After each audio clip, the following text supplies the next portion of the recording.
tujalie kwa ajili ya utukufu wako mwema, katika jina la Bwana wetu Kristo tuomba na kushukuru, amen. Naomba tuketi, wana wa Mungu. Waimbaji, Mungu awabariki sana.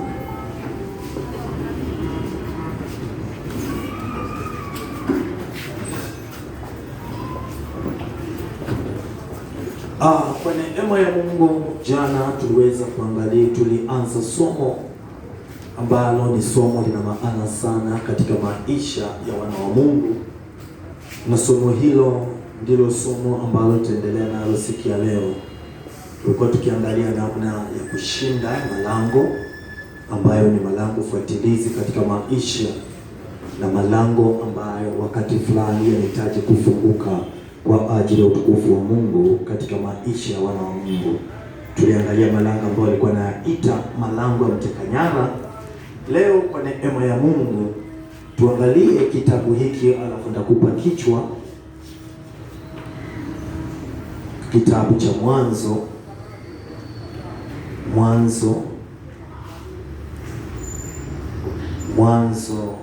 26,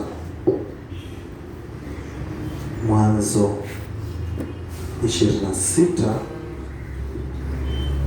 26 mstari wa 12 mpaka 25.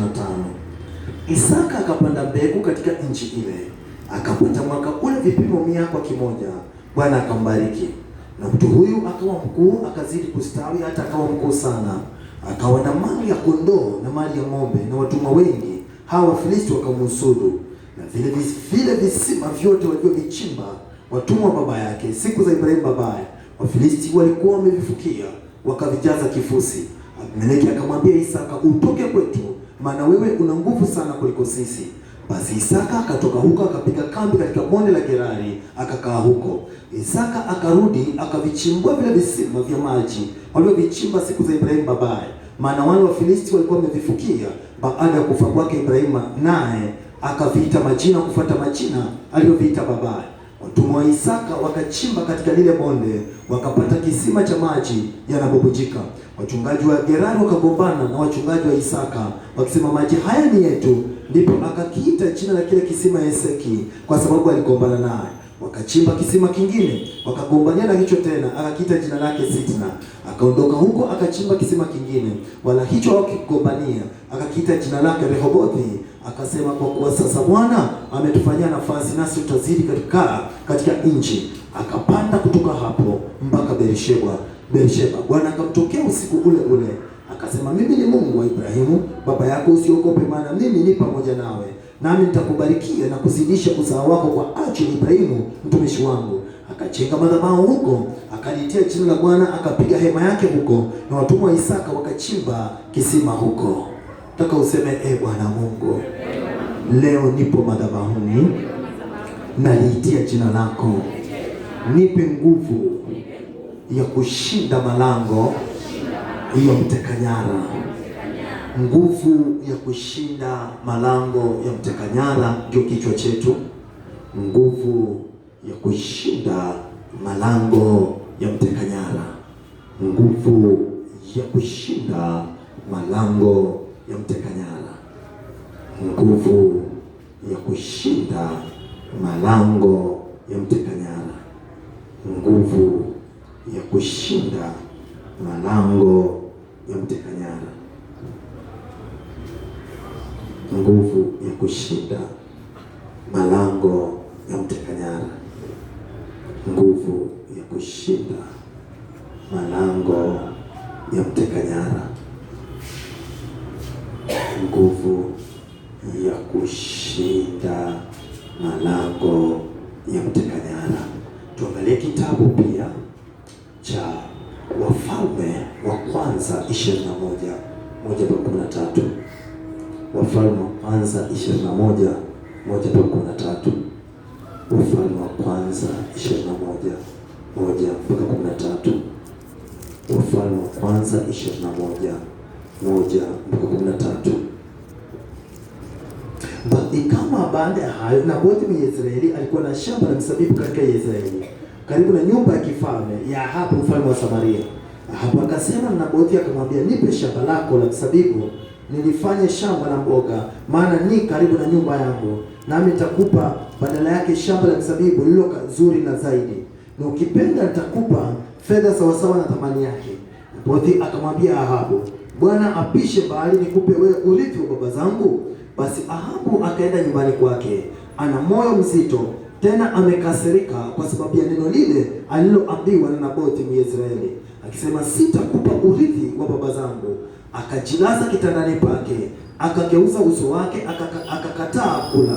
Lakini Yezebeli mkewe akamwendea akamwambia, kwa nini roho yako ina huzuni hata usile chakula? Akamwambia, kwa sababu nimesema na Nabothi Myezreeli, nikamwambia, unipe shamba lako la mzabibu kwa fedha, au ukipenda nitakupa shamba la mzabibu lingine badala yake. Akajibu, sitakupa shamba langu la mzabibu. Yezebeli mkewe akamwambia, je, sasa wewe unamiliki ufalme wa Israeli? Ondoka kule chakula, moyo wako ufurahi, mimi nitakupa shamba la mzabibu la Nabothi Myezreeli. Basi akaandika nyaraka kwa jina la Ahabu, akazitia muhuri yake, akazipeleka zile nyaraka kwa wazee na kwa watu wenye nguvu waliokuwa katika mji wake, waliokuwa pamoja na Nabothi. Akaandika katika zile nyaraka akasema, pigeni mbiu ya watu kufunga, mkamweke Nabothi juu mbele ya watu, mkainua watu wawili, watu wasiofaa, ili wamshtaki na kumshuhudia kunena, umemtukana Mungu na mfalme. Kisha mchukueni nje, mkampiga kwa mawe ili afe. Wale wazee wa mji wake na walio wenye nguvu waliokaa mjini mwake wakafanya kama Yezebeli alivyowaagiza, kama ilivyoandikwa katika nyaraka alizowapelekea. Wakapiga mbiu ya watu kufunga, wakamweka Nabothi juu mbele ya watu, na hao watu wawili, watu wasiofaa, wakaingia wakaketi mbele yake.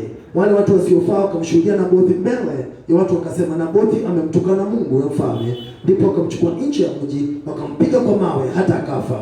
Wakampelekea Yezebeli habari, wakasema, Nabothi amepigwa kwa mawe, amekufa. Nataka useme, Bwana Mungu, kila roho ya mteka nyara inayoinuliwa kinyume na hatima yangu, leo ninaishinda. Kila malango ya mteka nyara yanayoteka hatima yangu hayana uwezo juu yangu. Wafalme wa Pili 6:1-7. Wafalme wa Pili 6:1-7. Wafalme wa Pili 6:1-7. Kisha wana wa Moabu wakamwambia Elisha, angalia basi mahali tukapo mbele yako ni padogo kwetu, basi twende mpaka Yordani, twakuomba tutoe huko kila mtu mti mmoja, ili tujifanyie huko mahali pa kukaa. Akajibu, haya, nendeni. Mmoja wao akasema, uwe radhi, basi nakusihi uende pamoja na watumishi wako. Akajibu, nitakwenda. Basi akaenda pamoja nao, na walipofika Yordani wakakata miti. Lakini mmoja wapo alipokuwa katika kukata boriti, chuma cha shoka kikaanguka majini. Akalia akasema, ole wangu bwana wangu, kwani kiliazimiwa kile. Mtu wa Mungu akasema, kilianguka wapi? Akamwonyesha mahali, akakata kijiti, akakitupa pale pale, chuma kikaelea. Akasema, kiokote. Basi akanyosha mkono akakitua. Ezekieli 28:12-13. Ezekieli 38, samahani, Ezekieli 38:12-13. Ezekieli 38:12-13. Ezekieli 38:12-13.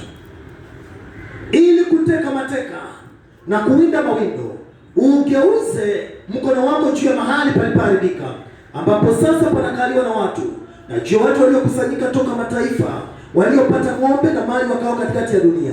Sheba na Dedani, wafanyabiashara wa Tarshishi, pamoja na wanasimba wake wote, watakwambia, je, umekuja kuteka mateka? Umekuja kufanya nini? Umekusanya jeshi lako ili kuwinda mawindo, kuchukua fedha na dhahabu, kuchukua ng'ombe na mali, kuteka mateka mengi sana. Nahum 2:1-2. Nahum 2:1-2. Nahum 2:1-2. Nahum 2:1-2. Yeye asetaye vipande vipande amepanda juu mbele ya uso wako. Zishike silaha, ilinde nchi, vitie nguvu viuno vyako, uongeze uwezo wako sana. Kwa maana Bwana anarudisha fahari ya Yakobo kama fahari ya Israeli. Maana watekao nyara amewateka na kuyaharibu matawi ya mizabibu yao. Nataka useme, Bwana Mungu, kila roho ya mteka nyara inayoteka hatima yangu, matawi ya mizabibu wangu, hayatatekwa. Kila nguvu ya mtekanyara inayoteka hatima, inayoteka maisha yangu hayatatekwa. Mwanzo 11:26 mpaka 32. Mwanzo 11:26 mpaka 32. Mwanzo 11:26 mpaka 32. Tera akaishi miaka 70 akamzaa Abrahamu na Nahori na Harani. Hivi ndivyo vizazi vya Tera. Tera akamzaa Abrahamu na Nahori na Harani. Harani akamzaa Lutu. Harani akafa kabla ya baba yake Tera katika nchi aliyozaliwa, yani katika Uru wa Kaldea. Abrahamu na Nahori wakajitwalia wake. Jina la mkewe Abrahamu aliitwa Sarai, na jina la mkewe Nahori aliitwa Milka binti Harani, ambaye alikuwa baba wa Milka na wa Iska. Na Sarai alikuwa tasa, hakuwa na mtoto. Tera akamtoa Abrahamu mwanawe na Lutu mwana wa Harani mwana wa mwanawe na Sarai mkwewe mke wa Abrahamu mwanawe, wakatoka wote katika Uru wa Kaldea waende nchi ya Wakanani, wakafika mpaka Harani wakakaa huko. Siku za Tera zilikuwa miaka 205. Tera akafa katika Harani. Nataka useme Bwana Mungu, nitafika katika hatima yangu. Kila roho ya Harani inaonizuia nisifike Kanani yangu nitaishinda katika jina la Yesu Kristo. Kila roho ya Harani inayonifuata kuzuia hatima yangu na kuzuia maisha yangu haina uwezo juu yangu katika jina la Yesu Kristo. Kila roho ya utumwa inaonitumikisha nisifike Kanani yangu, wakati umefika, mimi nitapenya katika jina la Yesu Kristo. Bwana Mungu, ninaomba kwa neema yako, kila roho ya Harani inayonifuata katika ulimwengu wa kiroho leo ninaishinda. Katika habari ambazo tumezisoma, wana wa Mungu, Biblia hii inazungumza kuhusu mambo tofauti yaliyojitokeza katika maisha ya watu tofauti. Isaka alikuwa ni mtu mwenye neema, na katika maisha yake akawa ni mtu mwenye kibali. Akafika mahali, akaangalia mahali ambapo anakaa, Bwana akampa wazo, akampa idea, ama akampa ufumbuzi wa kitu ambacho atafanya ili akapata upenyo juu ya uso wa nchi. Biblia inasema akaweza kupanda mbegu juu ya nchi, na alipopanda mbegu, Biblia inasema katika mwaka ule aliyoupanda ile mbegu, Biblia inasema Bwana akambariki na akapata mwaka ule vipimo 100 kwa kimoja. Wakati ambapo mambo haya yanafanyika, mtu huyo akazidi kuwa mkubwa, akazidi kuwa mkuu, akastawi, akawa mkuu sana, akawa na mali ya ng'ombe pamoja na ng'ombe na kondoo na watumwa wengi. Biblia inasema Wafilisti wakamuhusudu, na wakati ule ambapo aliona mambo kama hayo, akaona watu hawa wananionea vitu, wananionea wivu, watu hawa hawataki niende. Biblia inasema akaanza kuvichimba vile visima ambavyo vilikuwa vimefukiwa, vilivyochimbwa na baba yake ambaye ni Ibrahimu, vilivyokuwa vimejazwa kifusi. Yaani kumbe katika maisha, kila wakati unapotaka kwenda hatua nyingine, kuna kuwepo na roho ambazo zinataka kufunua vyanzo vyako vya maendeleo, zinataka kupiga vyanzo vyako vya neema, vinataka kuzuia vyanzo vyako vya kibali. Chanzo cha kibali ama chanzo cha utukufu wa Mungu inakuwa imefunikwa. Lakini yeye, Biblia inasema ya kuwa walipoanza kumsudia, Abimeleki akamwambia Isaka, utoke kwetu wewe, maana una nguvu sana kutuliko sisi. Biblia inasema ya kuwa alipochimba kisima cha kwanza, wale wachungaji wa mahali pale wakagombania pale Gerari, akakiita Sitna. Akachimba, hakukata tamaa, akachimba kingine. Wale wachimbaji wale ambao wachungaji wale wakagombania, akakiita Eseki. Alipochimba cha tatu, Biblia inasema kugombania, akasema Bwana amenipa nafasi katika nchi na sasa nitastawi katika nchi. Akajenga madhabahu na kulitia jina la Bwana. Ni maombi yangu mwana wa Mungu, nataka uelewe ya kuwa kila mafanikio ama kila maendeleo ama kila kupiga hatua inakuwa na vita vya aina yake. Wakati mwingine unataka uende viwango vingine, lakini hii vita ambavyo ni vya malangoni vikamzuia Isaka asiende kwa hatua nyingine. Lakini Isaka hakukata tamaa. Pengine Isaka alisema ndani ya moyo wake, kilichomshinda baba yangu hakitanishinda mimi, kilichoshinda watu wa kwetu hakitanishinda mimi, katika jina la Yesu Kristo. Hakukata tamaa. Na ndio unaona kwa njia moja ama nyingine kuna vitu ambavyo Isaka akaendelea kujitia nguvu, akaendelea kusimama katika kibali, akaendelea kusimama katika mambo makuu. Akasema mimi hata kama watu hawa hawatataka nipate upendo, lakini chochote kilichofungiwa, chochote kilichofunikwa, chochote kilichozimwa, mimi nitakuwa mvunja historia. Mimi nitakuwa mtu wa kubadilisha hatima. Nitakuwa history changer katika maisha ya watu wa ukoo wetu. Nazungumza na mtu mwana wa Mungu. Kila unapotaka kuinuka, kuna vita ambavyo vinapigana malangoni. Biblia inasema katika Wakorintho wa kwanza 16 mstari wa 9, inasema mlango mkubwa wa kufaa umefunguliwa mbele zangu, lakini wako wengi wanipinga. Kuna roho ambazo zinapingana na mafanikio ya watoto wa Mungu. Kuna roho ambazo hazitaki upige hatua. Kuna roho ambazo hazitaki ukaweza kutoka hatua moja kwenda hatua nyingine, hazitaki uinuke. Hizi ndizo roho ambazo tunaziita roho za mteka nyara. Yaani hazitaki mtoto wa Mungu afikirie malengo yake. Lakini leo kwa neema ya Mungu, chochote kile ambacho kimekuwa kinakuzuia usifike katika hatima yako, usifike mahali ambapo Mungu amekukusudia, wakati umefika kwa neema ya Mungu, kila vizuizi vinaondoka. Kila vizuizi vilivyowekwa mbele zako havitapigwa, havitakuzuia tena, katika jina la Yesu Kristo. Kila mteka nyara anayekuja kwa njia yote ile hakuwezi tena, katika jina la Yesu Kristo. Kwa majira tofauti tofauti, mteka nyara anakuja kwa njia tofauti tofauti. Kwa maisha ya Isaka, mteka nyara alikuja kwa mfalme aliyekuwa anaitwa Abimeleki. Siku za Yesu Kristo anapozaliwa katika dunia, ukisoma Mathayo 2:1-13, mteka nyara alikuja kwa jina la mtu ambaye anaitwa Herode. Akauliza ile nyota ilionekana saa ngapi, akataka kuzuia vitu visifanyike, lakini kwa njia moja ama nyingine Mungu akamwepua mtoto akaweza kuwa mtu mkuu. Unaposoma Ufunuo 12:1-6, mteka nyara anakuja kwa yule joka aliye tayari mwanamke anapozaa ameze mwana wa tumbo lake. Yaani kwa namna moja ama nyingine kunayo roho inaitwa roho ya mteka nyara. Hii roho ya mteka nyara huwa inakuwa ni roho ambayo haitaki mtu apenye, ina haitaki mtu apate ustawi. Inakuja siku za Musa, wakati ambapo Musa anataka kuzaliwa. Mteka nyara alikuja kwa mfalme aliyekuwa anaitwa Farao ili azuie watoto wa kiume wauawe, ili yule mtoto wa ahadi ambaye mwenye hatima asizaliwe.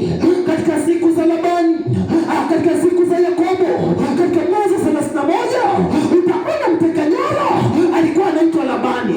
Alikuwa anamzuia njia moja ama nyingine na Yakobo asifikirie hatima yake. Siku tunazoziishi, wateka nyara wanaweza kuwa ni waganga wa kienyeji.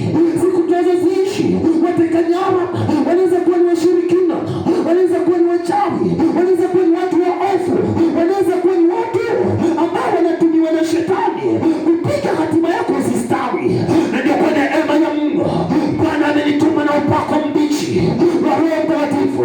Hakuna mteka nyara atakayeteka nyara maisha yako katika jina la Yesu Kristo. Ndio useme Bwana Mungu, kila mteka nyara anayetumwa ili kupiga maisha yangu, wakati umefika. Mteka nyara hana uwezo juu yangu. Kila mteka nyara anayezuia mafanikio yangu, kila mteka nyara anayezuia upenyo wangu, wakati umefika. Nakataa nguvu za mteka nyara, hazina uwezo juu yangu katika jina la Yesu Kristo. Kila mteka nyara anayekuja kuteka majira yangu, kuteka hatima yangu, kuteka uchumi wangu, mteka nyara hauna uwezo juu yangu katika jina la Yesu Kristo. Katika siku za Nabothi, mteka nyara alikuwa Yezebeli. Kijana huyu alikuwa na shamba lake mzuri la mzabibu, lakini mteka nyara akakuja kwa Yezebeli, akamwambia kwa njia moja ama nyingine, shamba hili ni shamba ambalo kwa namna moja ama nyingine, shamba hili ni shamba ambalo ni zuri. Kama akamwambia mbona, akaanza kumwambia naomba unipe hili shamba nami nitakupa, nipande mboga, nitakupa shamba zuri kuliko hili. Mimi nitakupa shamba zuri kuliko hili. Kama yeye ana shamba zuri, mbona anang'ang'ania na huyu? Ameweza kumwambia kama ana kitu kizuri, mbona asitumie hicho kitu chake kizuri? Mbona anapambania kitu kingine? Hiyo ndio tabia ya mteka nyara. Mteka nyara hataki aone kitu chema chochote kinafanyika maishani mwako. Roho ya mteka nyara huwa inafanya mtu anashindwa anapokaribia upenyo. Roho ya mteka nyara haitaki mtu apate kibali. Roho ya mteka nyara haitaki mtu apate kuonekaniwa. Roho ya mteka nyara haitaki mtu apate ushindi katika kila ambacho anakifanya. Yaani roho ya mteka nyara siku zote huwa inazuia mafanikio ya mtoto wa Mungu. Mtoto wa Mungu anataka kufanikiwa, anataka kupata upenyo, lakini roho ya mteka nyara inakataa. Ndio maombi yangu kwa neema ya Mungu, kila roho ya mteka nyara inayosimama kuteka maisha yako, wakati umefika leo, Bwana ataifichua kwa uwezo wa Mtakatifu. Kila mteka nyara ambaye anateka, roho ya mteka nyara huwa inakuja kwa namna ambayo inaonekana, Biblia inasema umeinuliwa roho za mazingizio. Nabuti akazingiziwa kitu ambacho hajakifanya, baadaye akainuliwa watu wasiofaa, wakampiga wakuu wa mji, wakamuua kifo ambacho si cha kwake. Roho ya mteka nyara huwa inaua biashara ya watu. Roho ya mteka nyara inaua kila mafanikio. Roho ya mteka nyara inafanya usifike mahali ambapo Mungu amekusudia kufika. Roho ya mteka nyara huwa inafanya chochote mtoto wa Mungu anafanya kinaishia njiani. Kila unachofanya roho ya mteka nyara haitaki umalizie. Roho ya mteka nyara inaleta mikosi na balaa. Roho ya mteka nyara inafanya mtu akate tamaa. Roho ya mteka nyara inafanya mtu anajiwazia vibaya. Ni roho inayoleta uchungu, ni roho inayoleta uharibifu, inaleta huzuni. Hii roho kwa namna moja ama nyingine, roho inafanya mtu akataliwe, inafanya mtu awe na roho ya hasara ambayo haieleweki. Vitu vinadumaa, inafanya mambo ya mtoto wa Mungu mtu kusita, inapandishia mtu, inapindisha hatima ya mtu, na pia inachewelesha mambo ya mtu. Roho ya mteka nyara, kila mtu anafanya anapata kinachoweleshwa na si kupenda kwake. Nataka useme Bwana Mungu, kila mteka nyara anayenifuata katika ulimwengu wa kiroho, kila mteka nyara anayenipiga katika maisha yangu, mteka nyara ondoka maishani mwangu. Mteka nyara, wakati umefika. Nguvu zote za mteka nyara zinazopiga maisha yangu, wakati umefika. Wakati umefika. Nakataa roho ya mteka nyara. Nakataa kila mteka nyara anayefanya mambo yangu yaishie njiani. Mambo yangu hayataishia njiani katika jina la Yesu Kristo. Mwana wa Mungu, nazungumza kwa sauti ya mamlaka ya Roho Mtakatifu. Mambo yako hayataishia njiani. Kila mteka nyara alikuwa anataka kuteka hatima yako, hautatekwa mwana wa Mungu. Nikuonyeshe kitu mahali tuliposoma, nikupe tu uelewe. Katika nchi ile, wana wa Israeli, kulikuwepo na mtu ambaye anaitwa Nahori, kulikuwepo na mtu ambaye anaitwa Tera, na kulikuwepo na mtu ambaye anaitwa Harani. Walikuwa wanafunga safari kutoka Ukalidayo waende mpaka nchi ya Kanaani. Lakini walipofika, hawajafika mwisho katika nchi ya Kanaani. Biblia inasema mtu mmoja hapa Tera akafiwa na mtu wake anaitwa Harani katika safari, na baadaye hawakuendelea na safari. Wanataka wafike mwisho, lakini hawakufika mwisho. Wakaita pale mahali Harani na wakakaa pale, hawakufika nchi ya Kanaani. Roho ya mteka nyara haitaki ufike Kanaani yako. inataka kukuhamisha, inataka vitu vyako vifie njiani. Haitaki uende hatua zilizo kubwa, haitaki uende kwa malengo yaliyo makubwa. Unataka uende lakini hauendi kwa sababu roho ya mteka nyara inakataa. Nataka useme Bwana Mungu, kila mteka nyara anayeteka maisha yangu, kila mteka nyara asiyetaka niende viwango vingine, leo ninamshinda. Sio ni mtu aliye tayari kumshinda mteka nyara. Yaani leo ninaona ukimshinda utakuwa mshindi katikati ya ushindani. Utapata ushindi katikati ya ushindani. Ndio unaweza kumwambia nitashinda katikati ya ushindani. Yaani katikati ya roho mteka nyara utapenya. Utateka nyara. Utaenda viwango vingine. Ili kushinda roho mteka nyara. Roho mteka nyara haina shida na mtu. Mpaka wakati unapoanza haina matatizo. Ukitaka tu kupata upenyo ndio huwa inajitokeza. Wafalme wa Pili 6:1-7 tulisoma. Mahali pale unapoangalia hawa watu kwa namna moja ama nyingine, wakati ambapo wanakata miti, walipokuwa wanaenda kukata miti mahali pale vipebango wanataka kupanua nyumba ya Mungu, hapo ni tatizo. Lakini wakati ambapo wamekata tu miti, sasa wanataka kuanza safari ya kurudi, hapo ndipo yule mtu shoka lake likafanya nini? Kati ya wana wa manabii shoka lake likafanya nini? Katumbukia. Yule akanabii akasema, kilianguka wapi? Ndio mwenzako mwambie, vitu vyako vilizama wapi? Biashara yako iliangukia wapi? Mpango wako wa hatimu uliangukia wapi? Mambo yako yalikwamia wapi? Mambo yako ulishindiwa wapi? Vitu vyako vilifika wapi? Muulize, ndio mwambie, wakilizama wapi? Akamwambia, kwani akasema, alimwambia akasema kilianguka wapi? Akamwonyesha mahali pale, akakata kijiti, akakitupa pale, chuma kikaelea. Pale ambapo vitu vyako viliangukia, pale ambapo vitu vyako viliishia, pale ulipoishia njiani, pale ulipokosa upenyo, pale ulipokosa mafanikio, pale ndio mwenzako mwambie, pale Roho Mungu atakuinua pale. Roho Mungu atakuja kuleta urejesho pale. Roho Mungu atakuja kukuchipusha pale. Ninaona ukitukuka pale. Ninakuona ukistawi pale. Ninakuona ukienda viwango vingine pale ambapo adui alitaka ushinde, unainuka pale katika jina la Yesu Kristo. Ndio mweza kumwambia pale ninainuka tena pale walipokumalizia, pale walipokuangusha, pale waliposema utainuka tena, pale yapo matumaini kwa mti yakuwa ukikatwa utachipuka tena, hata kama mizizi yake itachakaa na kuoza mchangani, lakini kwa harufu ya maji utachipuka tena na kuzaa matawi kama mche. Hata kama leo inaonekana umeoza, hata kama leo inaonekana hali yako imefika mwisho, usikate tamaa. Pale neema ya Mungu inakuinua tena, pale unainuka tena, pale unaenda viwango vingine, pale unapigana tena, pale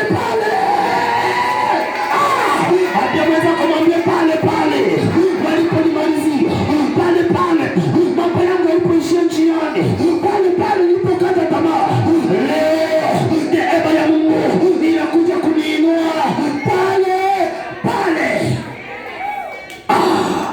Sioni kama kuna mtu ananielewa. Habia mweza kumwambia pale ninainuka tena, pale ninastawi tena, pale ninaenda viwango vingine, pale habia mweza kumwambia pale ninaenda viwango vingine, naenda viwango vingine, naenda viwango vingine. Natabiri juu ya mtu jioni ya leo, pale walipokushinda, ninaona unaenda viwango vingine, pale ilipoonekana uwezi inuka tena, unaenda viwango vingine, pale unainuka tena, pale unaenda viwango vingine.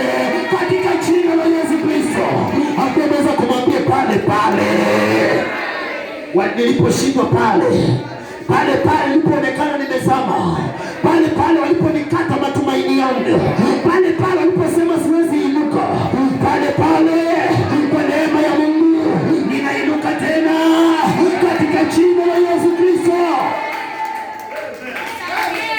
Pale anaweza kumwambia pale ninainuka pale tu. Pale waliponicheka wakaona sitaenda viwango vingine, nitarudi pale nikiwa sasa na upako wa Roho Mtakatifu. Walionikataa pale wataniona ni mtu wa aina nyingine, pale wataniona nikistawi, pale wataniona nikiinuka, pale wataona nikistawi, pale wataona Mungu wangu akiniinua viwango vingine. Ningeweza kumwambia pale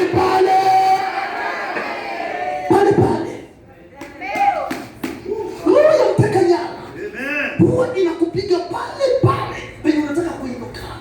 Inafanya icheweleshe mambo yako, ifanye mambo yako ya dumaa, ifanye vitu ipitishe hatima yako, ifanye mambo yako yaishie njiani, ifanye ukataliwe, ifanye ushindwe pale unapokaribia upenyo. Roho mteka nyara ikufanye ukate tamaa, ikufanye usipate kustawi. Nataka useme Bwana Mungu, wakati umefika. Kila roho ya mteka nyara iliyoteka maisha yangu, mimi sitatekwa.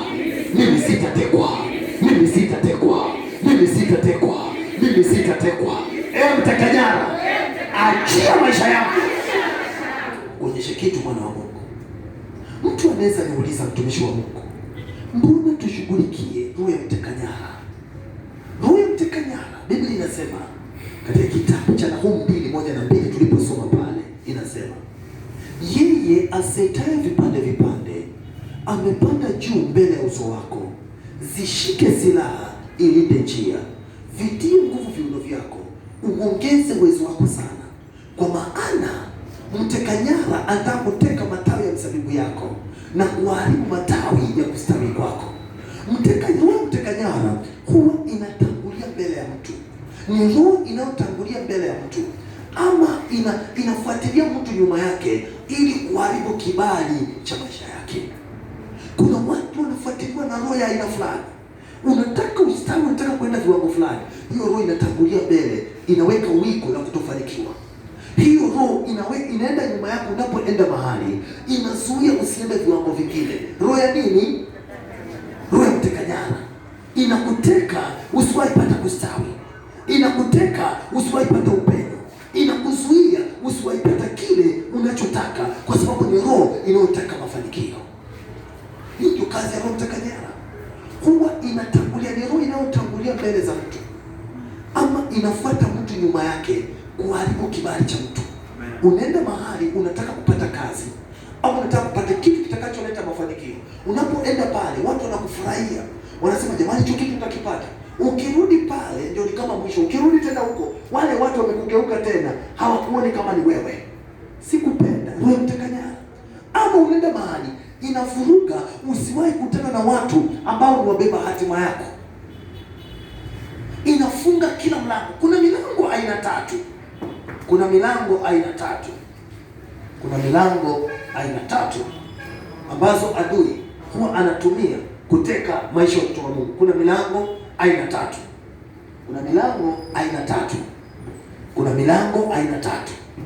Ambazo mteka nyara. Kuna wapinzani aina tatu wanaopinga hatima za watu wa Mungu. Wapinzani aina tatu. Katika kitabu changu Agano la Kushinda Malango ya Mwaka ukurasa wa 76, wakati ambapo Biblia inasema katika Wakorintho wa kwanza 16:9, mlango mkubwa wa kufaa umefunguliwa mbele zangu, lakini wako wengi wanipingao. Kuna roho za mteka nyara huwa zinapingana, zinaleta upinzani, mtoto wa Mungu asipate kustawi. Kuna aina tatu ya upinzani wanaopigana hatima za watu wa Mungu. Kuna wapinzani wa kuzuia usiingie katika mlango wako wa baraka. Wanakuzuia usiingie kwenye mlango wako wa nini? Usiingie kwenye mlango wako wa nini? Hawa kazi yao wanakuzuia. Wapinzani wa kwanza. Kazi yao ni kukuzuia usiingie katika mlango wa baraka. Yaani kila ukitaka kuingia kwa baraka zako, hawa wapinzani wanakuzuia usiwahi ingia katika mlango wako wa baraka. Wapinzani wanakuzuia usiingie katika mlango wako wa baraka. Wapo na kupinga wewe usiingie kwenye kila mlango ulio wazi katika maisha yako. Hawa wanakupinga usiingie kwa kila mlango ulio wazi mahali penye baraka zako zipo. Pia utasoma Isaya 38 na pia Isaya 39:1 na 2. Isaya 39:1 na 2 na Isaya 38:5-6. Isaya 38:5-6 na Isaya 39:1 na 2. Wanakuzuia usiingie kwenye mlango wako wa nini? Wa baraka. Hao wapinzani hutawaona hao wapinzani hadi milango yako itakapofunguka kwako. Milango inapofunguka wanakuzuia usiingie kwa mlango wako wa baraka. Kuna wapinzani wa aina ya pili. Wapinzani wa aina ya pili. Wapinzani wa aina ya pili. Hawa wa aina ya pili kazi yao ni kukuzuia wewe, hawafungi milango. Hawa kazi yao ni kukuzuia usiingie katika milango iliyo sahihi. Milango inafunguka lakini hauingii kwa milango iliyo sahihi. Unakutana watu wa kukusaidia lakini haukutani na watu walio sahihi. Isaka anakutana na wale watu pale, anakutana na watu ambao baadaye wanamzuia anapochimba kisima kile asipate upenyo. Yaani hawa kazi yao ni wapinzani wa kukuzuia usiingie kwa milango yako iliyo sahihi. Yoshua 6:1 inasema. Yoshua 6:1. Basi Yeriko ulikuwa umefungwa kabisa kwa sababu ya wana wa Israeli. Hapana mtu aliyetoka wala hapana mtu aliyeingia. Yaani hawa kazi yao ni kukuzuia usiingie wala usitoke ama kupata watu sahihi ambao wametengwa ili kukusaidia. Hawa kazi yao, Ayubu 19:8. Wanaweka Ayubu 19:8. Ayubu 19:8. Ayubu 19:8. Biblia inasema, umenivua utukufu wangu na kuiondoa taji yangu kichwani mwangu. 19:8 inasema, yeye ameiziba njia yangu nisipate kupita na kutia giza katika mapito yangu. Anaziba njia ya mtu asiwahi kupita na kutia nini? Giza katika mapito yako. Kila unapoenda njia zako zinapigwa giza. Kila unachofanya hata jina lako linapigwa giza. Mungu akinisaidia napendelea na haya mafunzo.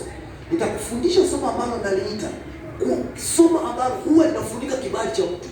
Unaenda mahali mapito yako yamepigwa giza. Jina lako limepigwa giza. Mhubiri 6:4.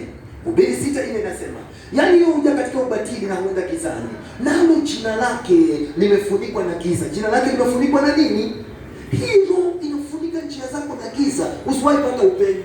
Kila unapotaka kuinuka inakuzuia usipate nini? Upenyo. Nataka useme Bwana Mungu, kila roho inayonipiga ninapigwa na giza nisipate kufanikiwa njia zangu ama mapito yangu.